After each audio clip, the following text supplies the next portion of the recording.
Welcome to Winter Warmers Week 2 home workout. This time round we're going to have 2 sets of exercises, a warm-up set, we'll repeat that a couple of times, and then a harder set. Let's get into it.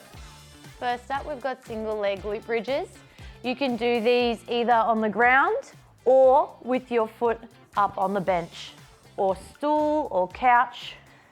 Make sure that you're lifting your hips up nice and high.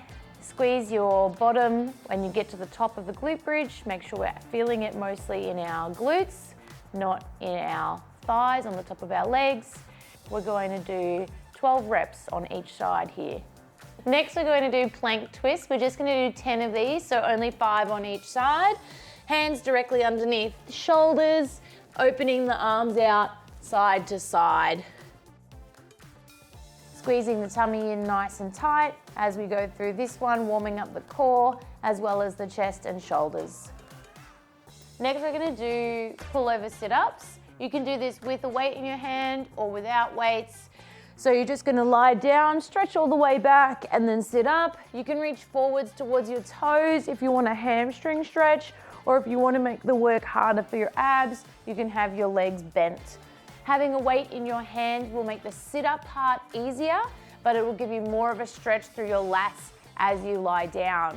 If you go without a weight, you're going to be more challenged on the sit-up, but you won't feel as much of a stretch in the shoulders. Options for legs straight is easier for the sit-up. The closer your feet are to your bottom, the more challenging the sit-up is. So a few different options there. We're going to do 10 reps. That's your first 3 exercises. Pause the video here and repeat them for 2 to 3 sets. Up to you. Before you move on, start the video for the second set.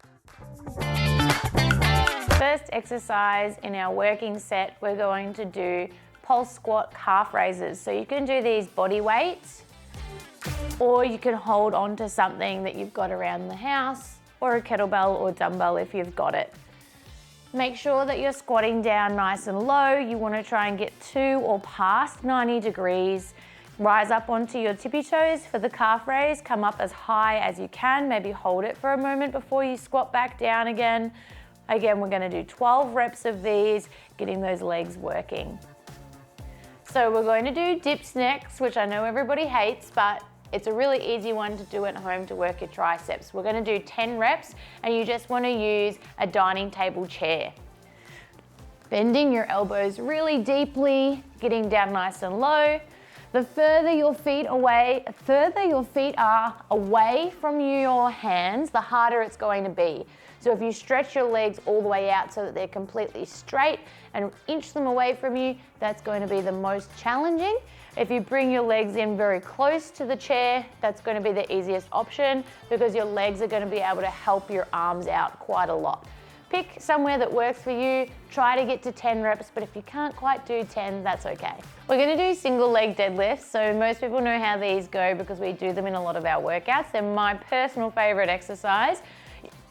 You can do 10 or 12 on each leg, up to you. If you don't have any weights at home, you're just going to do it like an aeroplane, working on your balance, arms out by your sides. If you do have weights at home, you can hold them in the same arm as leg, opposite arm to leg, or in both hands. You can use anything that you've got lying around the house, wine bottles, cans of beans, or dumbbells or kettlebells if you've got them. Make sure that your back stays nice and flat. You want your head and your heel to be opposite each other. Aim your hand for your knee, not too low. You don't want to round your back. We want to keep it nice and flat, keeping the leg you're standing on engaged, working the glute on the back leg as well.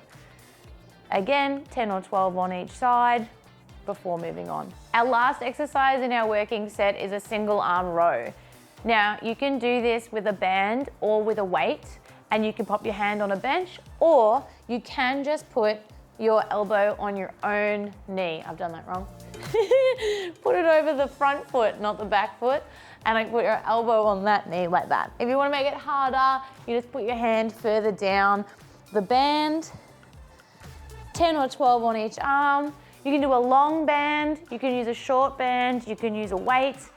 Make sure you're pulling your elbow up nice and high, really squeezing your shoulder blades together at the back. Even though you're only doing one arm, you want to really feel that squeeze between the shoulder blades. Pretend you're trying to pull your elbows back, almost like you're trying to get your elbows to touch behind your back. You obviously won't actually be able to do that, but that's the feeling that you want to really engage the muscles between the shoulder blades and work those upper back muscles. These are the muscles that will help you eventually be able to do horizontal pull-ups and maybe one day chin-ups. So work them hard.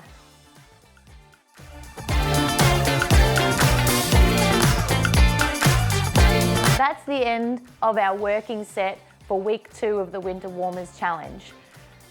Stop the video here, pop on some music that you like, and smash that out for another 2 or 3 sets. Have fun!